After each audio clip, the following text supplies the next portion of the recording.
नमस्कार दोस्तों, स्वागत है आपका हमारे चैनल स्टडी मॉनिटर में। दोस्तों, उत्तराखंड जिला सीरीज़ के आज के वीडियो में हम बात करेंगे जनपद बागेश्वर से रिलेटेड सभी इम्पोर्टेंट एमसीक्यूज़ प्रश्नों के बारे में। तो दोस्तों, आपका बिना ज़्यादा समय लिए हम जल्दी से शुरू करते हैं। बाकी आप अगर वीडियो पसंद आए तो लाइक, शेयर, कमेंट और सब्सक्राइब जरूर कर दीजिएगा। तो दोस्तों, सभी वीडियोज़ की तरह आज की वीडियो में भी हम बेसिक प्रश्नों से एडवांस प्रश्नों की तरफ चलेंगे। तो सबसे पहले हमारा जो क्वेश्चन है, बागेश्वर जिले की स्थापना किस वर्ष में हुई? तो ऑप्शन आपके सामने हैं। तो राइट आंसर हो जाएगा ऑप्शन डी, 1997 में। जी हाँ दोस्तों, 1997 ईस्वी में बागेश्वर एक जनपद के रूप में स्थापित हुआ। अगर इसकी थोड़ी सी और बात करें तो इससे पहले जो है ये अल्मोड़ा जनपद का एक तहसील था बागेश्वर। तो 1997 में जो है ये अलग होकर एक जनपद के रूप में स्थापित हुआ। प्रश्न नंबर 2 की ओर चलते हैं। बागेश्वर जिले का क्षेत्रफल कितना वर्ग किलोमीटर है?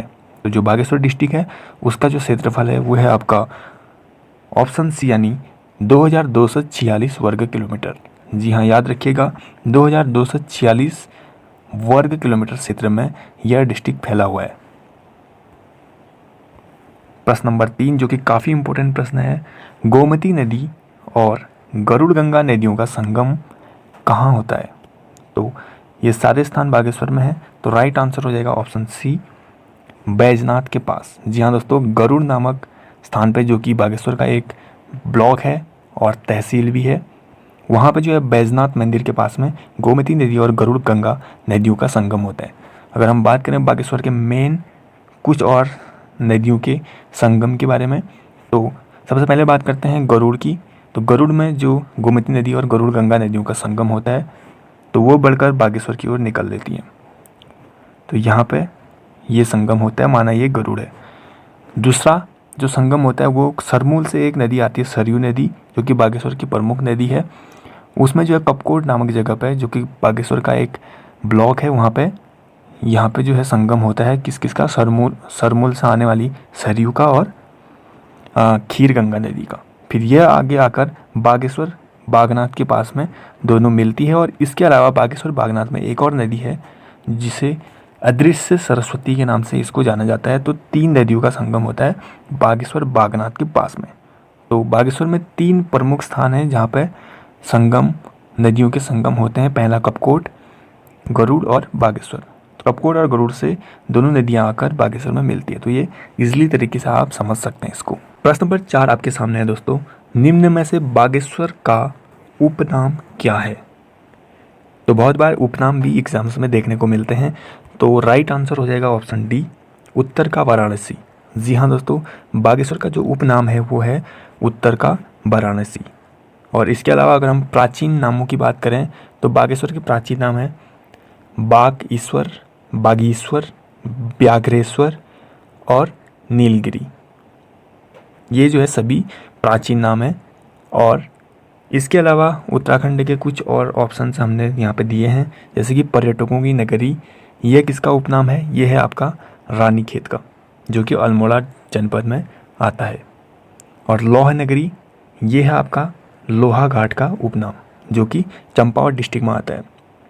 और सी ऑप्शन में है कुमाऊं का अन्न भंडार, जो कि नानक मत्ता उधम सिंह नगर, उसका उपनाम है कुमाऊं का अन्न भंडार। तो बागेश्वर का जो उपनाम हो जाएगा उत्तर का वाराणसी, याद रखिएगा।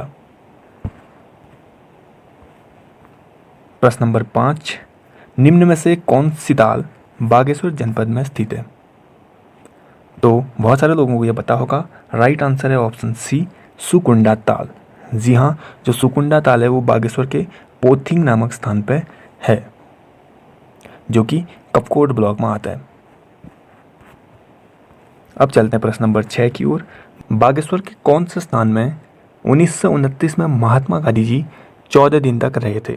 जो कि काफ़ी इंपॉर्टेंट प्रश्न है, बहुत बार एग्जाम्स में पूछा भी गया है। तो राइट आंसर है ऑप्शन डी, कौसानी। जी हाँ दोस्तों, सन 1929 में महात्मा गांधी जी जो है यहाँ पे 14 दिन रहे थे कौसानी नामक स्थान पे। और यंग इंडिया के एक लेख में उन्होंने कौसानी को जो है भारत का स्विट्जरलैंड भी कहा। तो एक प्रश्न ये भी उठ सकता है कि भारत का स्विट्जरलैंड महात्मा गांधी ने किस स्थान को कहा था? तो राइट आंसर हो जाएगा कौसानी। अब थोड़ा सा बात हम कौसानी के बारे में कर लेते हैं। तो ये जो है बागेश्वर मेन एरिया से लगभग 39 to 40 किलोमीटर पश्चिम की ओर है, जो कि कोसी और गरुड़ नदियों के बीच एक पिंगनाथ पहाड़ी पर समुद्र तल से लगभग 1890 मीटर की ऊंचाई पर स्थित है। और ये दोस्तों, ये जो है विशिष्ट पर्यटन नगर जो कौसानी है, वह जो है एक मुख्य आकर्षण है हिमालय दर्शन और सूर्योदय और सूर्यास्त का दृश्य देखने के लिए। और इससे पहले जब 1997 में, इससे भी पहले जो है यह जो है अल्मोड़ा में आता था, लेकिन वर्तमान में जो है ये बागेश्वर ज़िले में है। पहले इस स्थान का जो नाम था वो भी आप लोग याद कर सकते हैं, इसका नाम था बलना। कौसानी का जो पहले नाम था वो क्या था, बलना। और यहाँ से जो है बहुत सारे आपको हिमालय दर्शन हो सकते हैं। चौखंबा, त्रिशूल, नंदा देवी, नंदाकोट, पंचाचूली, बहुत सारे बड़े बड़े चोटियाँ यहाँ से स्पष्ट दिखाई देते हैं।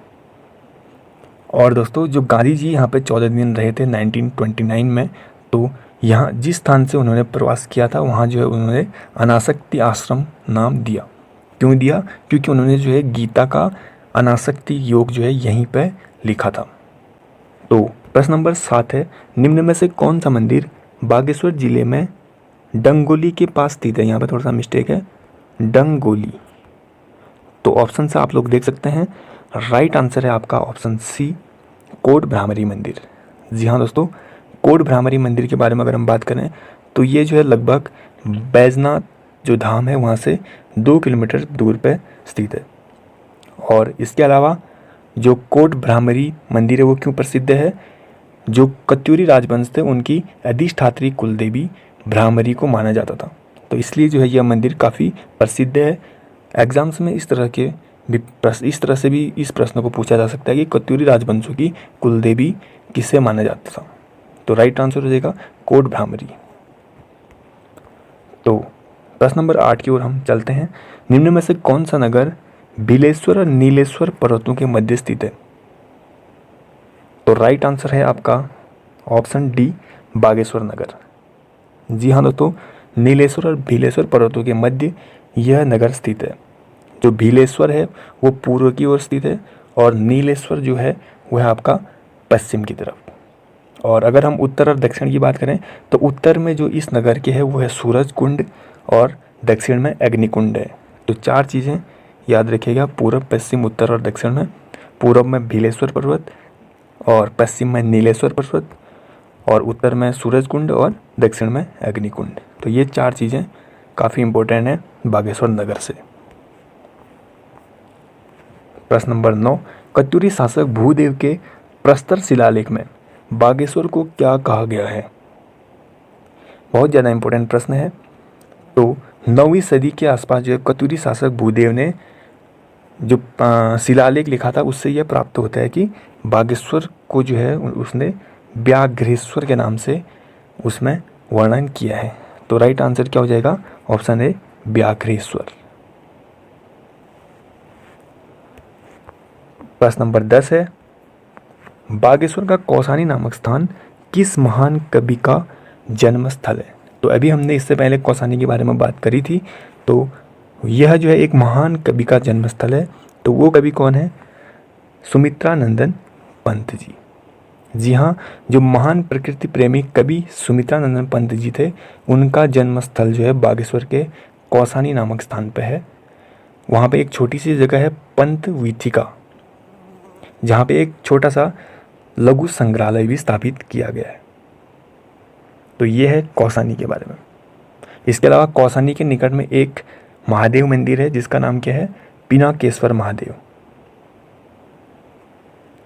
और एक और मंदिर है जिसका नाम है बूरा पिन्नाथ, जो कि कौसानी से 5 किलोमीटर दूर लगभग है ये। तो ये थी कौसानी से रिलेटेड कुछ और प्रश्न। अब है प्रश्न नंबर 11, बागेश्वर जिला कितने जिलों से सीमा रखता है? तो राइट आंसर हो जाएगा ऑप्शन बी, 3 जिलों से। तो आप मैप के माध्यम से देख सकते हैं, चमोली, पिथौरागढ़ और अल्मोड़ा 3 जिलों से बागेश्वर जनपद सीमा रखता है। प्रश्न नंबर 12 आपके सामने है दोस्तों, महात्मा गांधी ने राज्य के किस स्थान को यानी उत्तराखंड के किस स्थान को भारत का स्विट्जरलैंड कहा था? ये प्रश्न एग्जाम्स में बहुत बार देखने को मिला है, इसीलिए मैंने इस प्रश्न को लिया है। तो राइट आंसर हो जाएगा ऑप्शन सी, कौसानी को। जी हाँ, इसके बारे में मैंने थोड़ा सा पहले भी डिस्कशन किया था। महात्मा गांधी जो है सन 1929 में कौसानी नामक स्थान पर रहे थे, तो उन्होंने अपने एक लेख यानी यंग इंडिया नाम का एक लेख में जो कौसानी नामक स्थान है उसको भारत का स्विट्ज़रलैंड नाम दिया था। तो ये प्रश्न बहुत ज़्यादा इम्पोर्टेंट है एग्जाम्स के लिए। प्रश्न नंबर 13 है, सरला बहन का मूल नाम क्या था? जैसा कि आप लोग जानते हैं, सरला बहन जो है गांधी जी की एक शिष्या थी, जिनके नाम पे जो है कौसानी में एक आश्रम भी है। जी हाँ दोस्तों, जिसका नाम क्या है, लक्ष्मी आश्रम करके एक आश्रम है सरला बहन के नाम पे। तो प्रश्न ये पूछ रहा है कि सरला बहन का मूल नाम क्या था? तो राइट आंसर हो जाएगा कैथरीन हेलीमन। तो प्रश्न नंबर 14 आपके सामने है, बागेश्वर में सरयू नदी तट पर कुली बेगार न देने की शपथ कब ली थी? तो राइट आंसर हो जाएगा ऑप्शन बी, 13 और 14 जनवरी 1921 को। थोड़ा सा इस आंदोलन के बारे में अगर हम बात करें तो 13-14 जनवरी 1921 को बागेश्वर में सरयू नदी के किनारे उत्तरायणी मेले में बद्रीदत्त पांडे, हरगोविंद पंत और चिरंजीव लाल के नेतृत्व में लगभग 40,000 आंदोलनकारियों ने जो है बेगार न देने का संकल्प लिया था। तो जो बेगार के रजिस्टर थे उनको क्या कर दिया गया, सरयू नदी में बहा दिया गया। तो यहीं से जो है इस कुप्रथा का अंत हो गया। तो इसीलिए जो है इस आंदोलन को नाम दिया गया कुली बेगार आंदोलन। तो दोस्तों ये हुआ था आपका 13 और 14 जनवरी 1921 को। तो इसको भी आप नोट डाउन कर सकते हैं। चलते हैं अगले प्रश्न की ओर। निम्न में से बागेश्वर नगर पालिका का गठन कब किया गया? तो राइट आंसर है 1968 में। जी हाँ, 1968 को जो है बागेश्वर में नगर पालिका का गठन किया गया था। प्रश्न नंबर 16 आपके पास है, बागेश्वर और चमोली के बीच निम्न में से कौन सा दर्रा है? तो राइट आंसर है ऑप्शन सी, सुंदर ढूंगा दर्रा। इसके अलावा जो ट्रेल पास दर्रा है वो बागेश्वर और पिथौरागढ़ के मध्य स्थित है। और दोस्तों अगर आप उत्तराखंड के प्रमुख दर्रे से रिलेटेड वीडियो देखना चाहते हैं तो ऊपर आई बटन पे एक लिंक आ रहा है, उस पर जाकर आप वीडियो को देख सकते हैं। हम चलते हैं प्रश्न नंबर 17 की ओर।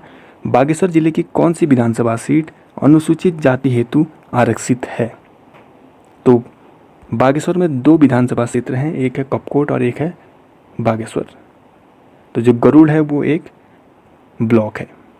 तो यहाँ पे 2 विधानसभा क्षेत्र कपकोट और बागेश्वर में से कौन सी सीट जो है अनुसूचित जाति हेतु आरक्षित है? तो राइट आंसर है ऑप्शन बी, बागेश्वर।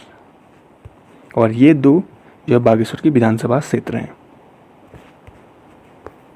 प्रश्न नंबर 18 की ओर चलते हैं। इस नदी से निर्मित घाटी को धान का कटोरा कहा जाता है। तो राइट आंसर हो जाएगा आपका ऑप्शन बी, कोसी नदी। जी हाँ दोस्तों, जो कोसी नदी है उससे निर्मित एक घाटी है जिसको हम धान का कटोरा के नाम से जानते हैं।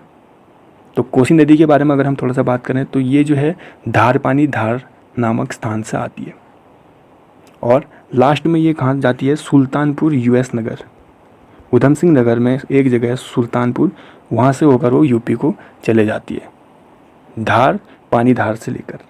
तो यहाँ से लेकर यहाँ तक की जो उत्तराखंड में कुल दूरी है इस नदी की वो है 168 किलोमीटर।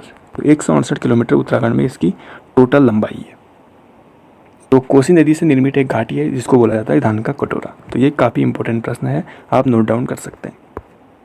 प्रश्न नंबर 19 है, भद्रकाली शक्तिपीठ कहाँ स्थित है? तो राइट आंसर हो जाएगा ऑप्शन ए, बागेश्वर। जी हाँ, बागेश्वर डिस्ट्रिक्ट की बात हो रही है तो भद्रकाली शक्तिपीठ जो है वो बागेश्वर डिस्ट्रिक्ट में स्थित है। प्रश्न नंबर 20 और अंतिम प्रश्न है, निम्न में से पिंडर घाटी का अंतिम गांव कौन सा है? तो जो पिंडर घाटी है उसका अंतिम गांव कौन सा है? तो राइट आंसर हो जाएगा ऑप्शन बी, खाती गांव, जो कि बागेश्वर डिस्ट्रिक्ट में आता है। और दोस्तों जो पिंडारी नदी आती है वो पिंडारी ग्लेशियर से होकर आती है जो कर्णप्रयाग में अलकनंदा में मिलती है। तो ये जो है बागेश्वर से होकर ही गुजरती है। जो पिंडर घाटी का अंतिम गांव हो जाएगा वो हो जाएगा खाती गांव। तो आपके लिए प्रश्न है, स्वतंत्रता संग्राम के दौरान जेल जाने वाली उत्तराखंड की पहली महिला कौन थी? ये प्रश्न मैंने इसलिए लिया है क्योंकि जो स्वतंत्रता संग्राम के दौरान जेल जाने वाली उत्तराखंड की प्रथम महिला थी वो उनका जन्म जो है बागेश्वर डिस्ट्रिक्ट में हुआ था। तो ऑप्शन आपके सामने हैं कुंती वर्मा, बिस्नी देवी शाह, मंगला देवी और दुर्गावती पंत। तो आपने इसका आंसर कमेंट बॉक्स में देना है। थैंक यू सो मच दोस्तों वीडियो को लास्ट तक देखने के लिए। अगर आपको ये वीडियो थोड़ी सी भी हेल्पफुल लगी तो लाइक कमेंट शेयर करना बिल्कुल भी ना भूलें। और दोस्तों अगर आप हमारे चैनल पर नए हैं तो सब्सक्राइब ज़रूर कर दीजिएगा। और दोस्तों ज़्यादा से ज़्यादा अपने दोस्तों तक इस वीडियो को शेयर कर दीजिए।